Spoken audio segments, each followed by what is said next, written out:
Hey everyone, I want to talk about how for comic books, everything is connected. There's different forces affecting the way comics are made, and they're all intertwined.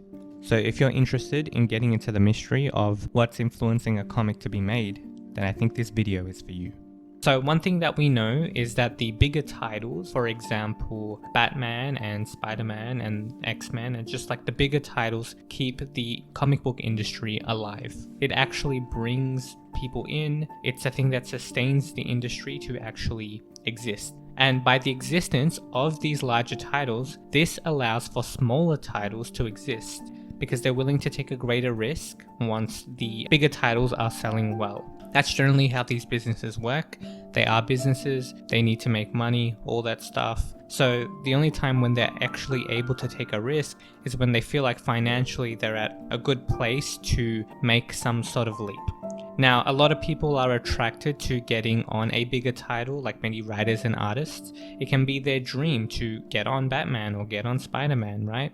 And with that dream comes less flexibility because with these bigger titles, there's a lot more editorial interference because they are the bigger titles. They need to sell, they need to appeal to the market, and therefore a certain kind of person is fit for those kind of roles. Now with the smaller ones comes from people who have maybe invested interest in those specific characters. Not that the people who do the bigger characters aren't also invested in those bigger characters, but with the smaller ones, it's a very precise decision of like, yes, this character. And the smaller comics, they can't exist without this larger comic actually sustaining the industry, which actually keeps the whole economy thing going. Now, physical comics specifically, because this is one of the only industries where the physical aspect of the medium is actually incredibly important, physical comics are mostly sustained as a business by these larger titles, by the Batmans, by the Spider-Mans, all of that. And what they do is they get people through the door at the comic book stores, and also they get new readers in. So if someone just goes to a comic book store out of curiosity, the first thing they're going to most likely gravitate to is some sort of Batman, Spider-Man thing. And the reason for that is because they're familiar with it. Now, why are they familiar with it? Well, it's another connection. Because the TV shows and animated series and movies, all of those things tend to feature these characters, but specifically Batman, Spider-Man, Superman, the big characters, they're the ones who get those animated features and those big movies, like predominantly, right? They're the cash cows essentially. And that brings new readers into the store, like people who watch those things and they're like, well, I want to engage with more of this material. They bring people into the store to buy those comics. Simultaneously, you see them when you're a kid. It seems to be, from what I can tell, because comic books is more of a niche industry. Like most people who watch the TV shows, animated series and movies don't actually go and read comics. Like if we look at the numbers.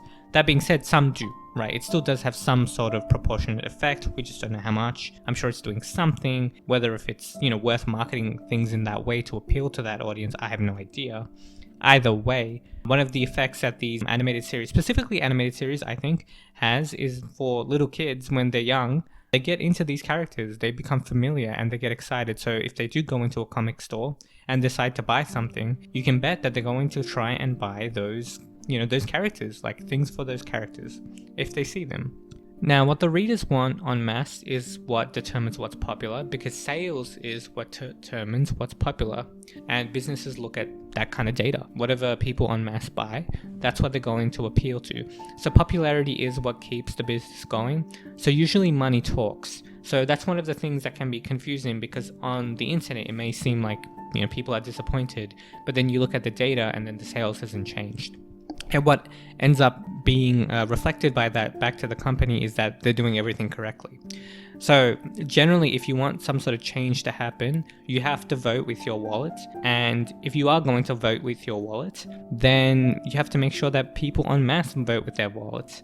And then one of the things that can be really difficult, I guess, with the comic book industry is that there's so many different types of readers. Like there are people who just collect stuff, like they might read some of the stuff, but they're also just collectors, like they collect the variant stuff. And the people who at Marvel or DC or whatever, or at other companies, like they're looking at this this data and they're like, well, people are buying our stuff, but it could be someone who's not even reading the book because their plan is to collect it or maybe resell it. There's other games being played. So there's all these things that are happening. Everything's connected, everything's influencing everything else, which makes this business incredibly complicated and confusing. There's just this dynamic between the business, between the reader, and the types of readers that exist that has created what it looks like right now. One other thing I want to add is that, I said like new readers will come in because they see, like children, they see like the animated series, or adults as well. They see the animated series and then they're prompted to actually go. One of the things, at least these days, or for a while, I don't know if things are changing now, but sales of toys has been like one of the biggest things that has influenced whether an animated show actually exists. So for a while, people who buy toys, people who buy merchandise for certain things, that was influencing what animated shows get made, which, influences the people who get interested in these characters that go into the comic shop to eventually buy things about those characters or that world. So yeah, things are just very intertwined. Now, despite the name of this video, I want to show where the connections also stop. So one thing to note is that Marvel and DC, and we'll also give this to Image, take up a big piece of the pie when it comes to sales.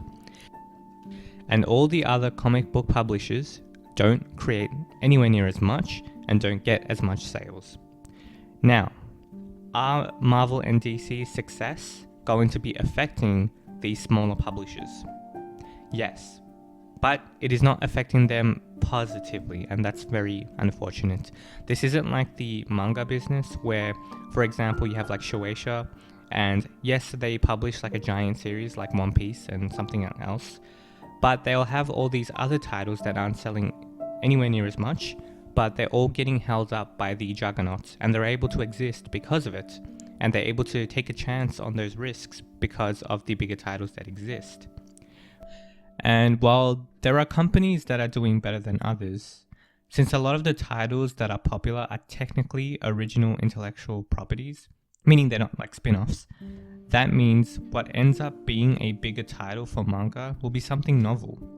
And that novel series or multiple series keeps the company afloat. But with Marvel and DC, a lot of titles are based on the same intellectual property, being Spider-Man, Batman, Superman. These characters are known IPs meaning intellectual properties, and are the ones that do the best.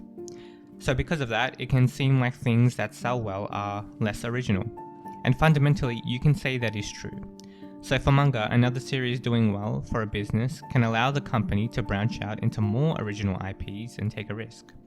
But comics generally, Marvel and DC, aren't taking too much risk on original IPs. They put their risk hats on for IPs that are already existing, just not as popular. Which means a lot of the original IPs are from indie publishers. And since Marvel and DC take a large share of the comic book stands on a shop, the indie publishers are generally relegated to a small section and therefore could be entirely missed by the average person due to Marvel and DC flooding the market with their books.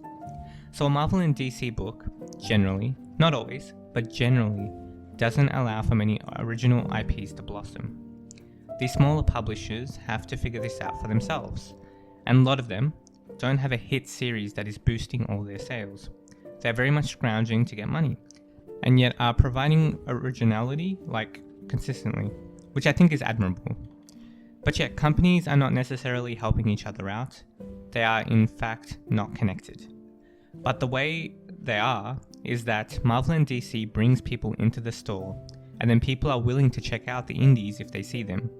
So without Marvel and DC, people wouldn't be in the store, and that's how things are currently. In addition, distributors of physical comics rely on the sales of Marvel and DC in order to get paid for their services. I'm not sure if there would be a physical comic distribution system for all comics if these two juggernauts went out of business. Perhaps there would be, but it definitely would not look like what it is now. So it would be goodbye to physical comics for indies if that were to happen, unless they, band together to find a distributor or something like that. So yeah, as you can see, while the success of one business does not correlate to another, they are connected in that way. and they are connected from a distribution standpoint.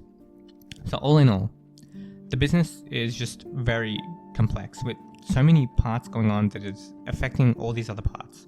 And it's important to see these pieces to get an idea of what's going on, to understand what went into that comic you have in your hands or on your shelf.